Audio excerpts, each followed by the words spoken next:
Reading Veratrum Album from a study on Materia Medica, enriched with real case studies by Dr. NM Chaudhary.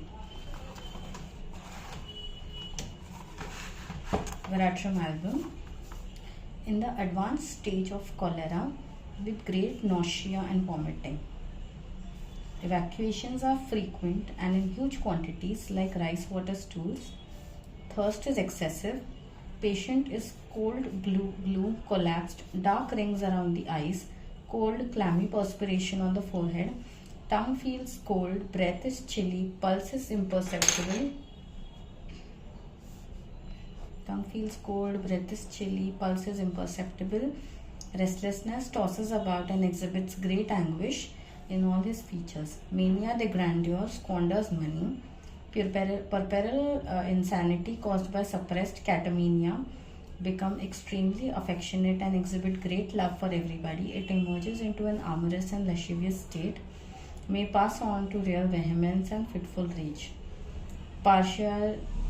Partiality towards religion during menses, epistaxis during sleep from the right nostril, incarcerated hernia, interception of bowels, serious cases of gastrodynia, cholera with violent cramps in calves, thighs and masseter muscles and colic felt mostly near the umbilicus, chronic constipation due to an inert rectum, spasmodic variety of cough with great exhaustion, cold perspiration, emission of urine when coughing and vomiting of tough stringy mucus in whooping cough, convulsion and eclamptic fits during parturition, pernicious fevers with general exhaustion, rapid sinking of strength and profuse diarrhea, paroxysm at 6 a.m., chill prominent, craves for cold and refreshing drinks, face becomes congested and brain confused during the heat stage. Veratrum Album, in common parlance known as the white hellebore or European hellebore, belongs to the natural order of Liliaceae. It grows throughout the year in the mountainous part of Central Europe and Siberia. It was first proved by Hahnemann. The tincture is prepared from the roots of this plant, which are first dried and powdered and then mixed with alcohol. The whole is allowed to remain in a well-stoppered bottle for a few days and the tincture is poured off and filtered. Human nature is typically conservative. It clings to the old and dreads all innovations. When years of failure, disappointment and dissatisfaction led Samuel Hahnemann, the thinker, to investigate into the law governing human health and sickness and made him come out with the principle of similia, he was like Christ, ostracized by the then Philistines of medicine. Truth always survives, but it took the world a long time to understand and to appreciate the new system of treatment brought into existence by our master. The narrative of its success is long and painful. Belief came gradually with slow but the sure unfolding of the truth of homeopathy. The first battle of this great war of homeopathy against the other systems of treatment was fought and won by Veratrum. Due to its marvelous effect over the digestive tract, it easily won over the credulity of the public in potential efficacy of homeopathy in combating all sorts of bowel complaints. In India particularly, which has become the second home of this new system of medicine, people started believing in homeopathy because they came to realize that homeopathy was best adapted to combat against cholera and is superior by far to the other system of medicine that were in vogue. It is of cholera that we shall speak of first. It is a dreaded disease in India, synonymous with death. Veratrum Album meets it on equal ground. It is mostly in the advanced stage of the disease that Veratrum Album is needed. The patient's appearance is preeminently distorted and disfigured by the ravages of the disease. He is cold, blue and collapsed. The nose becomes pointed and of a leaden hue. Dark rings make their appearance around the eyes. The eyes are sunken, the lips and nose become blue and extremities cold as ice. We notice beads of perspiration over the cold clammy limbs, particularly the forehead. Circulation seems to have stopped together. altogether. Heat is totally absent in all his limbs. Even the tongue feels cold and the breath is chilly like the cold alpine breeze. The voice is feeble and hoarse, and the pulse is altogether imperceptible. Though so cold and lifeless, the patient is instinct with the restlessness and final struggle. He tosses constantly and exhibits great anguish in all his features. His eyes are turned upwards slowly, showing only the whites. If at times the pupils become visible, they look lusterless, fixed, and full of pus. Such then is the condition of our patient. He looks like one that has half crossed the border. This is not at all. Great nausea and still greater vomiting drain the patient of little vitality that is still left in him. He vomits large quantities of watery, blackish, yellowish, bilious substance, sometimes like particles of ingesta may be found mixed with it. Thirst is excessive, but it only serves to aggravate the nausea and vomiting. Stools are watery and inodorous.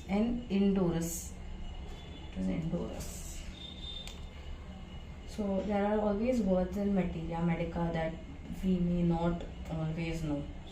So it doesn't hurt to search for it.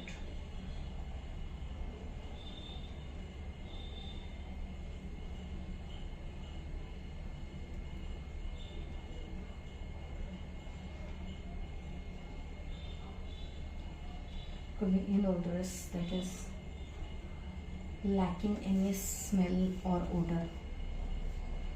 Watery.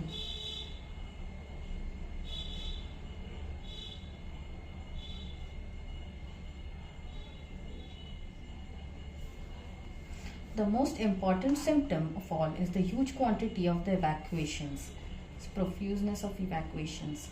They are too frequent and profuse. They simply drain him thoroughly. It seems almost a wonder how and where these evacuations come from. Another symptom worth recording is the simultaneous purging and vomiting in the Veratrum Album patient. These stools are better described as rice water stools. To make his agony insupportable, we find violent cramps in calves, thighs, and masseter muscles. Then again, we must not forget the terrible colic that usually accompanies these evacuations. It is felt mostly near the umbilicus and is so severe as to give him the sensation that his bowels would be torn open. This colic is the most important feature of cholera in Veratrum. It is rarely indicated in cases that are painless. Some physicians regard Veratrum as a great prophylactic against cholera and advocate its use in very early stage. We prescribe on the symptoms as soon as we find symptoms of diarrhea, vomiting with cold sweat on head, and we will have ample justification for his use.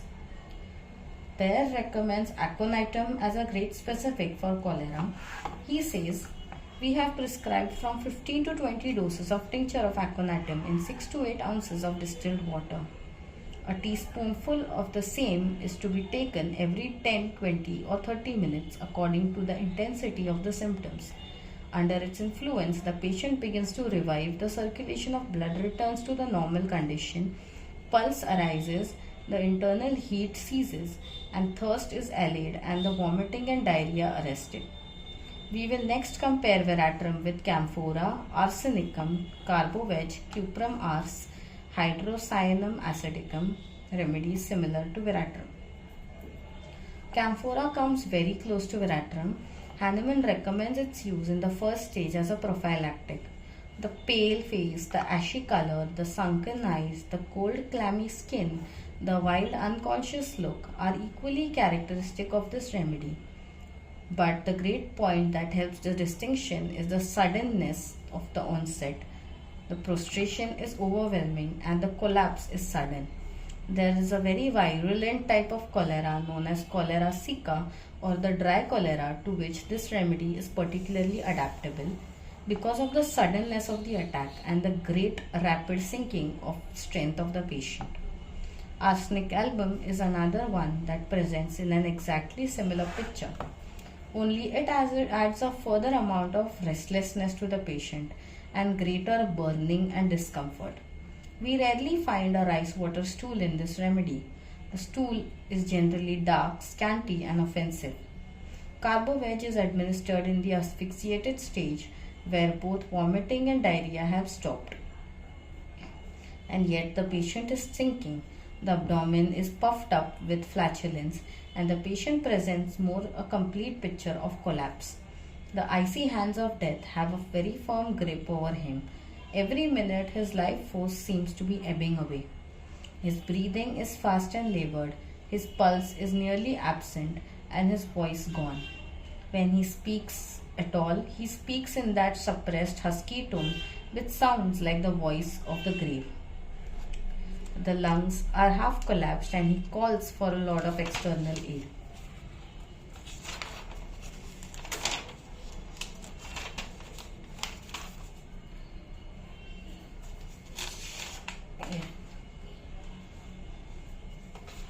He wants, but this must be done from a distance as it interferes with difficult breathing. The type of cholera where carbo-veg is most useful is cholera hemorrhagica, where the dark red corpuscles pass out with the serum and tinge the stool red. Cuprum ars is a remedy we can scarcely do without in a case of cholera, for almost invariably there comes a stage where the patient is troubled with dyspnea. In that state, the one remedy that will be needed. The next remedy we will consider is hydrocynicum acidum. It is one of our last agents in the treatment of cholera. It is very similar to carbo-veg, but it differs from it by the violence and rapidity of the onset. It is indicated if the attack at once assumes the highest degree of intensity, so that but a few hours intervene between the commencement of the attack and the moment when death seems to be lurking on the threshold. Carbo-veg may be sufficient if failing of strength is less rapid. The next swing of the pendulum brings us to the constipation of Veratrum Album. It is inferior to no remedy in the treatment of this disease. The constipation under this remedy is very pronounced. It is a sort of chronic constipation like opium and a few other remedies. The rectum seems to be inert and hence the difficulty in expelling the stool. The first portion of which is large and the latter part consists of thin strings. He has to urge and strain each so hard that each time he breaks out with cold sweat on the forehead and he feels quite weakened and exhausted. Alumina is a remedy that presents a similar torpor of the rectum. This is so bad that even a soft stool requires a great deal of straining and exertion. The importance of veratrum on the mental sphere can hardly be overlooked. We find various shades of mental aberration in this remedy.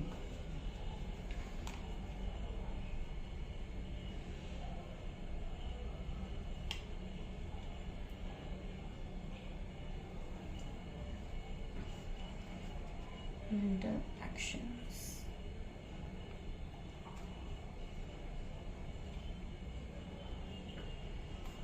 Behaving in an atypical way. That is unacceptable. All sorts of moods from the most lively gaiety to the profoundest melancholy. The form of insanity for which this remedy is especially useful is mania de grandeur. He believes himself to be a man of very great importance and enormous wealth, and he squanders his money. To start with, they are considered perfectly sane as they present no other deviation from the normal. Veratrum suits women in a certain form of puerile insanity. They become extremely affectionate and exhibit great love for everybody. They kiss everybody they come in contact with. From the affectionate nature, they merge into an amorous and lascivious state. They talk about indecent things, make impudent gestures and gesticulations. This may pass on to real vehemence and fitful rage. They will curse and complain and tear and cut. Phenomena like these are often caused by suppression of catamenia. In short, the patient combines in her person the wildest vagaries of the religious enthusiast, the amorous frenzies of nymphomaniac, and the execrative passions of the infuriated demon. Each of these manifestations struggling for ascendancy and cause her to writhe and struggle with her mental and physical agonies. After short anguish, the patient passes from this frenzy into one of the deepest melancholy, abject despair of salvation, imbecile taciturnity, and complete prostration of mind and body. We will next consider the indications of Veratrum Album in febrile affections. It is particularly efficacious in all varieties of pernicious fevers accompanied by general exhaustion, rapid sinking of strength, and profuse diarrhea. On these indications, it is useful in quotidian, tertian, and quartan fevers. The time of paroxysm is generally 6 am. The stage of chill is very important. It starts with great severity and icy coldness of the entire body. In spite of great chilliness, the patient craves for cold and refreshing drinks. As soon as heat succeeds the stage of chill, his face gets congested and his brain becomes confused. But gradually, even before the heat subsides, cold clammy sweat bursts forth over his forehead. Then, as the heat declines, his face that was red and congested a while ago turns pale, woe-begone, and haggard.